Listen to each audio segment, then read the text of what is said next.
नमस्कार सभी सरकारी कर्मचारी, राज्य कर्मचारी और ईपीएस 95 पेंशन धारकों का एक बार फिर से स्वागत करते हैं हमारे इस YouTube चैनल पर। दोस्तों, इस वक्त की पेंशन धारकों के लिए आई तमाम बड़ी खबरों की चर्चा आज की इस वीडियो के अंदर करने वाले हैं। जी हां दोस्तों, 70,000 डिमांड लेटर जारी, मौत पर घर वाले ईपीएफओ से मांग रहे हैं पूरा पैसा वापस। जी हां दोस्तों, ईपीएस 95 हायर पेंशन को लेकर बड़ी खबर है। 70,000 से भी ज्यादा के जो डिमांड लेटर है वापस हो चुके हैं, कईयों की मौत हो चुकी है और घर वाले दोस्तों कर्मचारी भविष्य निधि संगठन से वापस मांग रहे हैं पूरा पैसा। इसको लेकर बड़ी खबर आप सभी के लिए सामने आ रही है, जिसके बारे में आज की इस वीडियो के अंदर बात करेंगे। साथ ही दोस्तों, केंद्रीय कर्मचारियों को डीओपीटी ने दिया शानदार तोहफा, खुशखबरी का आदेश सब सभी के लिए जारी हो चुका है। तो दोस्तों, केंद्रीय कर्मचारियों के लिए डीओपीटी का आदेश क्या जारी हुआ है, केंद्र सरकार ने क्या बड़ा फैसला लिया है, हर कर्मचारी और पेंशनधारक के लिए ध्यान देने योग्य क्या बात निकलकर सामने आ रही है, इसके बारे में भी आज की इस वीडियो के अंदर बात करेंगे।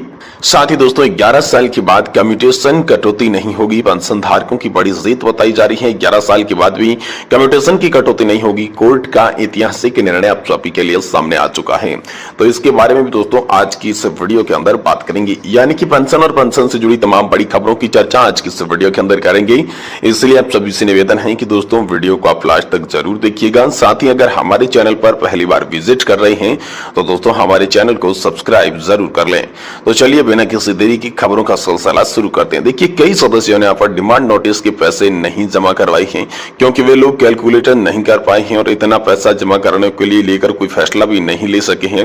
दोस्तों, कर्मचारी भविष्य निधि संगठन ने ईपीएस 95 हायर पेंशन पर बड़ी जानकारी सार्वजनिक की है। देश भर में करीब 70,000 से ज्यादा लोगों का ईपीएफओ हायर पेंशन के लिए डिमांड लेटर जारी कर चुका है। उच्च पेंशन के लिए पैसा जमा किया जा रहा है। उच्च पेंशन को लेकर चली बाकायदा के बीच यहाँ पर जो है ईपीएफओ मुख्यालय की तरफ से आधिकारिक बयान जारी किया गया है, जिसमें एक वरिष्ठ महिला अधिकारी ने जानकारी दी है कि दोस्तों आप सभी के लिए यहाँ पर ईपीएफओ की हायर वेजेस पर पेंशन दे रही है। अब तकरीबन 70,000 से भी ज्यादा डिमांड नोटिस जारी किए जा चुके हैं। आर्थिक स्थिति ठीक नहीं है, पैसे कहां से लाएं। कई सदस्यों की डिमांड नोटिस पे पैसे नहीं जमा करवाए गए, क्योंकि वे लोग कैलकुलेट नहीं कर पा रहे हैं कि इतना पैसा जमा करवाने के लिए फैसला ले सकते हैं।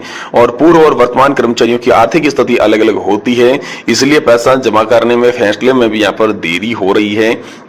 साथ ही दोस्तों, आप सभी के लिए यहाँ पर बात करें तो 30 लाख तक जमा करवाया, अब पैसा वापस चाहिए। जी दोस्तों, ईपीएफओ ने अपील किया है कि लोग ध्यान दें कि ऑप्शन दें, क्योंकि उसके पास अब ऐसे केस भी आए हैं जहां पर पेंशन करीब 20 से 30 लाख रुपए जमा करवा दिया है और दुर्भाग्य से 2 से 3 महीने के बाद उनकी मौत हो गई। मेंबर पेंशन अब उनकी केवल 3 महीने के लिए या फिर शुरू ही नहीं की, या फिर मिलनी भी है तो सिर्फ 3 महीने की होनी चाहिए। अब नॉमिनी और फैमिली मेंबर्स बोल रहे हैं कि हमें ये ऑप्शन नहीं चाहिए, पैसा वापस कीजिए। ऐसे में मामला उलझ गया है, इसलिए सबसे रिजेक्ट है कि जब भी रिक्वेस्ट की जा रही है कि जब भी आपको यहाँ पर डिमांड लेटर मिले तो आप लोग सोच समझकर और विचार मंथन करके ही निर्णय लीजिएगा, क्योंकि ये स्कीम कानूनी चीज है। एक बार आप फैसला लेते हैं तो ऑप्शन दोबारा लंबे अंतराल के बाद मुश्किल आप सभी के लिए हो जाता है। ये बड़ी खबर हाल फिलहाल में आप सभी के लिए निकल कर सामने आ चुकी है। साथ ही अगली बड़ी खबर की बात करें तो दोस्तों, केंद्रीय कर्मचारियों के लिए डीओपीटी का आदेश जारी। केंद्र सरकार ने लिया बड़ा फैसला, हर कर्मचारी और पेंशन भोगी को ध्यान देने योग्य बात सामने आ रही है। जब दोस्तों अगर आप सरकारी कर्मचारी या फिर पेंशन भोगी हैं तो दोस्तों आप सभी के लिए केंद्र सरकार डीओपीटी की तरफ से कुछ गाइडलाइन आदेश जारी किए गए हैं, जो कि हर कर्मचारी और पेंशन भोगी को जानना बेहद जरूरी है। इसके साथ मई की पेंशन को लेकर बहुत ही बड़ी खबर सामने आ चुकी है। तो चलिए एक के बाद एक खबर को बारीकी से इस वीडियो के माध्यम से जानते हैं। देखिए, महिला सरकारी कर्मचारियों को लेकर केंद्र सरकार ने हाल फिलहाल में शानदार तोहफा दिया है। साथ ही बच्चों को बना सकते हैं नॉमिनी। दोस्तों, इसके साथ ही महिला कर्मचारियों को एक और शानदार तोहफा मिला है कि महिला कर्मचारी अपने पति के जिंदा रहते हुए भी बच्चों को पेंशन के लिए नॉमिनी बना सकती है। पहले महिला कर्मचारियों की मृत्यु होने के बाद ही उसकी पत्नी की पेंशन मिलती थी, लेकिन अब महिला कर्मचारी चाहे तो पति को पेंशन न देकर अपने बच्चों को पेंशन के लिए नॉमिनी बना सकती है। साथ ही केंद्र सरकार ने पेंशन धारकों के लिए एक इंपॉर्टेंट नोटिफिकेशन जारी किया, जिसमें कहा कि पेंशन भोगी सावधान रहें, सतर्क रहें। साइबर अपराधी पेंशन धारकों को ठगने के लिए नई नई तरीके अपनाते हैं। ऐसे में आप किसी अनजान व्यक्ति को ओटीपी शेयर न करें, किसी भी अनजान लिंक पर क्लिक न करें, किसी अनजान व्यक्ति से घंटों मोबाइल पर बात न करें, किसी को अपनी जानकारी शेयर नहीं करें। इस तरीके से आप साइबर अपराधियों की जाल में फंसने से बचा जा सकता है।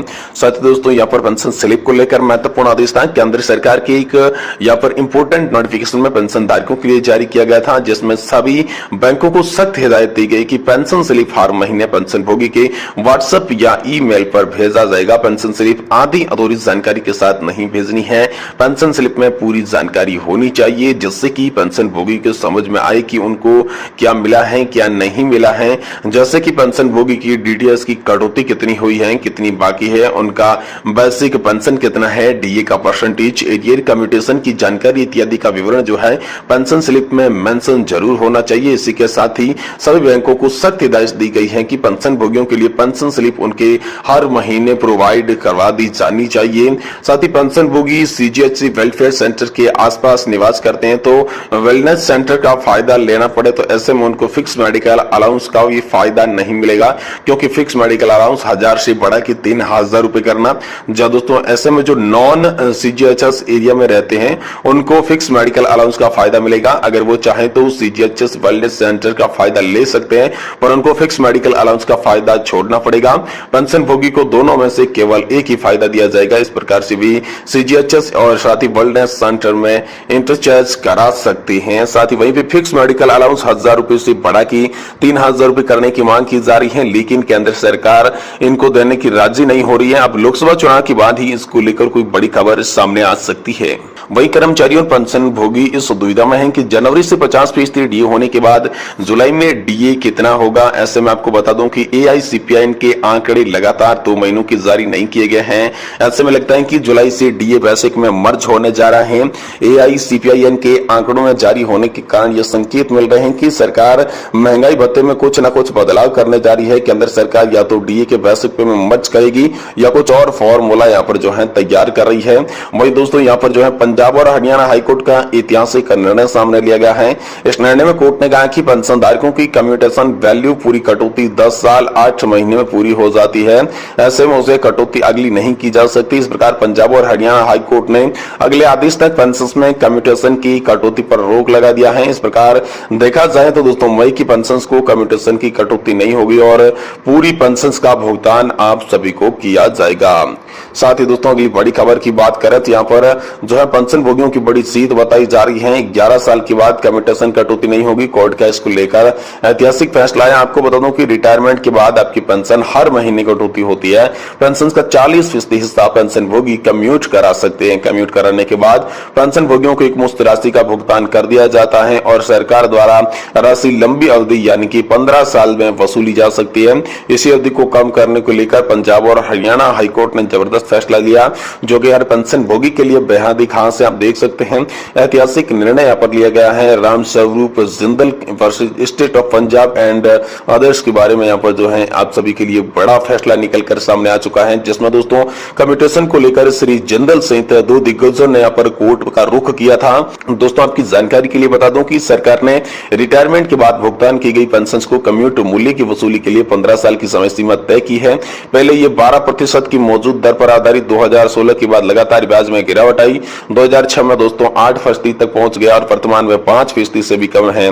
तो पेंशन भोगियों को होने वाले वित्तीय नुकसान को देखते हुए सेवानिवृत्त सचिवालय अध्यक्ष की आरएस जिंदल सहित 2 अन्य दिग्गजों में यहाँ पर कोर्ट में बताया गया कि 8% की कम्यूटेशन की पूरी राशि 10 साल 8 महीने में वसूल कर ली जाएगी। यदि वसूली 15 साल तक जारी रहती है तो सरकार को ज्यादा पैसा मिलता है।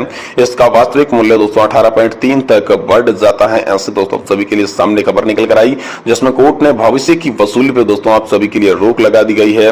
पहली जो जिंदल की अलग अलग मामलों में याचक दायरा थी और दूसरी दायर याचिका थी जो 15/4/2024 को सुनवाई हुई थी पंजाब और हरियाणा हाईकोर्ट में। इस मामले में भी कम्यूटेशन भविष्य में वसूली रोकने के आदेश आप सभी के लिए जारी किए जाए थे। तो दोस्तों पंजाब और हरियाणा हाईकोर्ट की वकील श्री सौरभ कपूर रजे की ओर से